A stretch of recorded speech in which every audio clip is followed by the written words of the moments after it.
চৰাইদেউ জিলাৰ এখন ঐতিহাসিক নৈ হৈছে চৰাইদেউৰ চাফৰাই নৈ আৰু এই চাফৰাই নৈখন নাগালেণ্ডৰ পৰা অসমৰ হৈ অসমৰ এখন বুৱতী নৈ আৰু সেই নৈখনত মই উপস্থিত আছোঁ কাৰণ এটা কথা নিশ্চয়কৈ ক'ব লাগিব এই যি চাফৰাই নৈত নাগালেণ্ডৰ যি তিৰু অঞ্চলৰ পৰা অহা যি কয়লাৰ যি বিষাক্ত পানীয়ে ইতিমধ্যেই চাফৰাই নৈখন বিষাক্ত কৰি তুলিছে। কেমেৰা পাছনে দেখাব সামগ্ৰিক দৃশ্য।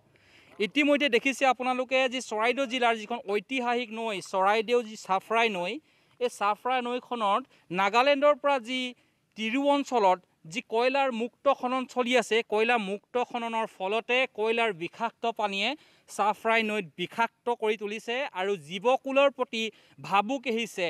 প্ৰাগ নিউজৰ কেমেৰাত ইতিমধ্যে মই দেখাবলৈ অনুৰোধ কৰিছোঁ সেই দৃশ্য এই নৈখনৰ। আপোনালোকে হয়তো সাগৰৰ পানী কিন্তু নীলা দেখিছে কিন্তু এই চাফৰাই যি অসমৰ যি চাফৰাই যিখন নৈ তাৰ পানী আচলতে আপোনালোকে নীলা দেখিছে নি? প্ৰাগ নিউজৰ কেমেৰাত সমগ্ৰ দৃশ্যবন্দী।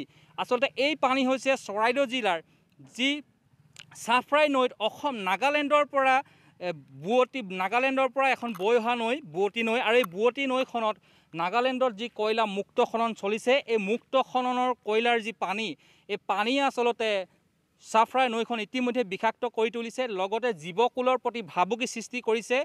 আৰু ইতিমধ্যেই এই যি মই যি স্থানত উপস্থিত আছোঁ এই স্থান হৈছে চৰাইদেউ জিলাৰ চলাপথাৰ গাঁৱৰ সোঁ মাজেৰে যোৱা এইখন এই যিখন গাঁও সোঁ মাজে বৈ যোৱা এইখন হৈছে চাফৰাই নৈ। মই পোনে এজন স্থানীয় লোকৰ পৰা মই কিছু কথা মই জানিবলৈ চেষ্টা কৰিম। এই নৈখনে ইতিমধ্যে বিষাক্ত ৰূপ লৈছে, এই নৈখন ইতিমধ্যে জীৱকুলৰ প্ৰতি ভাবুকি আহিছে। মই তেওঁৰ পৰা কিছু কথা জানিম। কি ক'ব গোটেই বিষয়টো?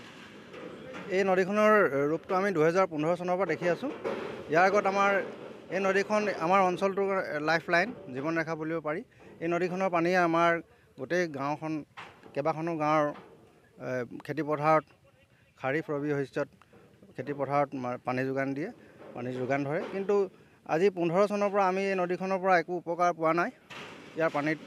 ইয়াত যে ইতিমধ্যে এক অভিযোগ উত্থাপন হৈছে যে নাগালেণ্ডৰ যি কয়লা পানী এই যি চাফৰাই নৈত পৰিছে আৰু যাৰ বাবে বিষাক্ত হৈছে। কি ক'ব গোটেই বিষয়টো? আমিও ধাৰণা ঠিক তেনেকৈ কৰিছোঁ যে এইটো কাৰ্বনেটেড পানী হ'ব নেকি, যিহেতু ঘোলা পানী থাকে চাফৰাই নদীত আগত বাৰিষাৰ দিনত আৰু খৰালি দিনত একদম তাৰ ৰূপটো বেলেগ হয়। কিন্তু এতিয়া বাৰিষাৰ আমি ৰূপটো বেলেগ দেখিছোঁ। যদি সেইটো কাৰ্য হৈছে মুক্ত খনন যদি হৈছে কয়লাৰ আৰু তাৰ পৰিণতি আমাৰ চাফৰাই নদীখন এইটো অৱস্থা হৈছে, এইটো আমি ৰোধ কৰিবলৈ আপোনালোকৰ মাধ্যমেদি অনুৰোধ জনাইছোঁ। নাগালেণ্ডৰ পৰা এখন বৈ আহিছে নি বা নাগালেণ্ড সংযোগী এই নৈখন হয় নেকি? নাগালেণ্ড সংযোগী হয়, নাগালেণ্ডৰ পৰা মানে বৈ আহিছে আৰু দিচাঙত আপোনাৰ কৃষিভূমিত কিবা প্ৰভাৱ পেলাইছে নেকি? কৃষিভূমিত বিস্তৰ ক্ষতি সাধন কৰিছে, যিহেতু ইয়াৰ পানীয়ে আমাৰ বিভিন্ন খেতিপথাৰলৈ ইয়াৰ পানী যায় আৰু খেতিয়কসকলে ইয়াৰ চাফৰাই নদীৰ পানীৰ ওপৰত ভৰসা কৰিয়ে খেতিকালটো অতিবাহিত কৰে, তেওঁলোকে কৃষি কাৰ্যত নিয়োগ কৰে।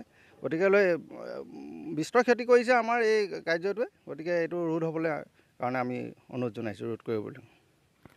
হয়, নিশ্চয়কৈ এই মুহূৰ্তত এক গুৰুত্বৰ অভিযোগ বৰ্তমানৰ সময়ত যি নাগালেণ্ডৰ পৰা এই যি নৈখন চাফৰাই নৈখন অসমেদি বৈ আহে আৰু অসমত যি অসম আচলতে যি কৃষি প্ৰধান অঞ্চল চৰাইদেউ জিলাৰ অন্যতম ভালেকেইখন গাঁও আছে, বহু হাজাৰ গাঁৱৰ কৃষিভূমি ইতিমধ্যে নষ্ট কৰিছে বুলি এক গুৰুত্বৰ অভিযোগ তুলিছে বৰ্তমানৰ সময়ত। মই কেমেৰা পাৰ্চনক পুনৰ সেই দৃশ্য দেখাবলৈ অনুৰোধ কৰিছোঁ। যি চৰাইদেউ জিলাৰ যি চাফৰাই নৈ এই চাফৰাই নৈখনৰ ইতিমধ্যেই নাগালেণ্ডৰ যি তিৰু অঞ্চলত কয়লাৰ মুক্ত খননৰ পানীয়ে ইতিমধ্যে বিষাক্ত কৰি তুলিছে বৰ্তমানৰ সময়ত ক'ব লাগিব। আৰু মই পুনৰ কৈছোঁ কৃষি ভূমিলৈ আচলতে এক বিপদ কঢ়িয়াই আনিছে বৰ্তমানৰ সময়ত। হয়।